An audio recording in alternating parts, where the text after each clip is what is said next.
Voila, the ZF-1. Slide. Handle's adjustable for easy carrying. Good for riders and lefties. Breaks down on 4 parts, undetectable by X-ray. Ideal for quick, discreet interventions. A word on firepower. Titanium recharger. 3,000 round clip with bursts of 3 to 300. With the replay button, another Zorg invention, it's even easier. I'd buy that for $1.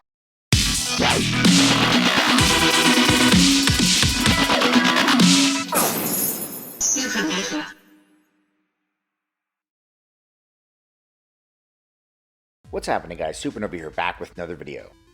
Today I want to talk about the price of the PlayStation 5, because a recent statement by Jim Ryan, head of PlayStation, has got people talking of the possibility that the PlayStation 5 will be very, very expensive. The full statement reads, "Recent history has told us that gaming is one of the pastimes and one of the businesses that benefits in economically difficult times. It's quite logical. People don't have the money to go out, so they stay at home. Now, who knows how this recession is going to look, how deep it will be, and how long it will last. It could be that the historic templates, the historic models that have applied in the past, may not apply in the future. I think the best way that we can address this is by providing the best possible proposition that we can. I don't necessarily mean lowest price. Value is a combination of many things. In our area, it means games.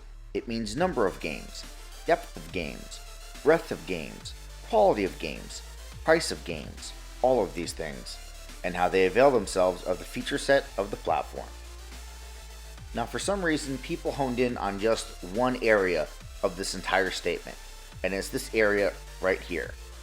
I don't necessarily mean lowest price. This has caused immediate speculation that the PlayStation 5 is going to be very expensive. Let me tell you why I don't think that's the case. Let's go back to the launch of the PlayStation 3. For those of you who don't remember, the PlayStation 3 launched in two models, a 20GB model and a 60GB model. The 20GB model was $499 and the 60GB model was $599. So the PlayStation 3, effectively, if you wanted the best version at launch, was $600. This was a price that many consumers were not cool with. And it didn't help that people like Ken Kutaragi, the creator of PlayStation 3, said that he wanted, and I quote, "for consumers to think to themselves, I will work more hours to buy one." See, at the beginning of the PlayStation 3 era, PlayStation were extremely cocky because of the massive success of the PlayStation 2. So their attitude was, people will just, work overtime. They'll get a second job. They'll sell their body. They'll do whatever they have to get their hands on a PlayStation 3. Give me the money, you understand me? Give me the fucking money, you hear me? You hear me? I gotta come here and bust my balls. Give me the fucking money. I'll give you. Hello? And it was an attitude that actually bit them in the ass at the beginning of the PlayStation 3 era, because consumers were not willing to shell out the $600 for the PlayStation 3, especially when at the time, the most expensive Xbox 360 was only $399. And the core version of the Xbox 360, which is the one that shipped with no hard drive, was only $299, compared to the cheapest PlayStation, which was $499. Now, price is not everything. Price is a factor. But at the beginning of the PlayStation generation, not only was it more expensive than the 360, it also really didn't have a games lineup that was making people feel like they needed to go get a PlayStation 3. Oh, yeah! This shit's weak! Lizzie! This combination created a very, very slow start for the PlayStation 3 generation. In fact, the only reason the PlayStation 3 beat the 360 last generation is because of the price cuts when the PlayStation came out with the Slim version, as well as when their studio started knocking out bangers like the Uncharted series.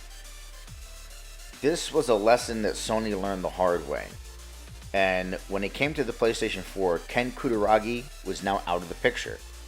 And the heads at Sony decided there was no way that they were going to launch a console at $600 again.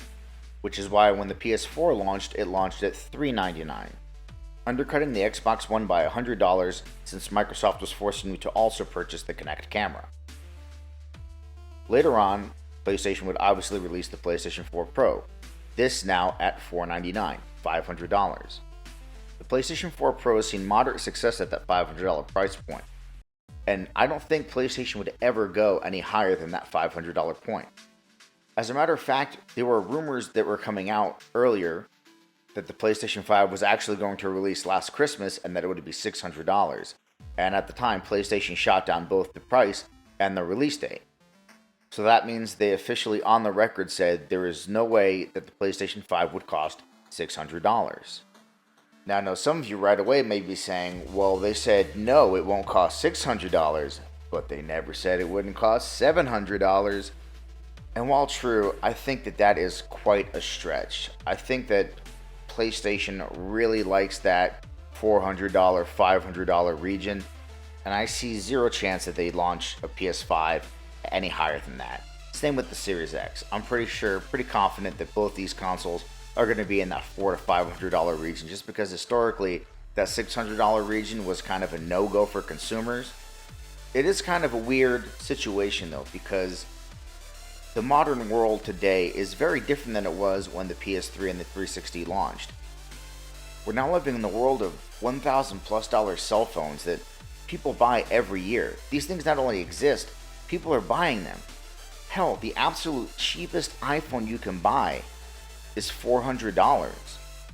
So then that leads me to ask, what would happen if Microsoft and Sony decided to launch these next generation consoles at $700, $800, $900, $1,000?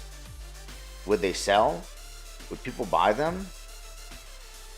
Honestly, probably. I mean, that's the way things are now. All the technology that we have, all the tech that's in our pockets is $500, $600 plus.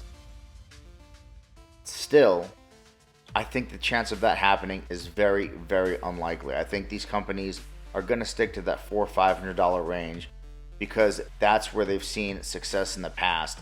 And I don't think they're going to try to push the limits of the price of the consoles because they want to be able to take off as fast as possible once this next generation starts.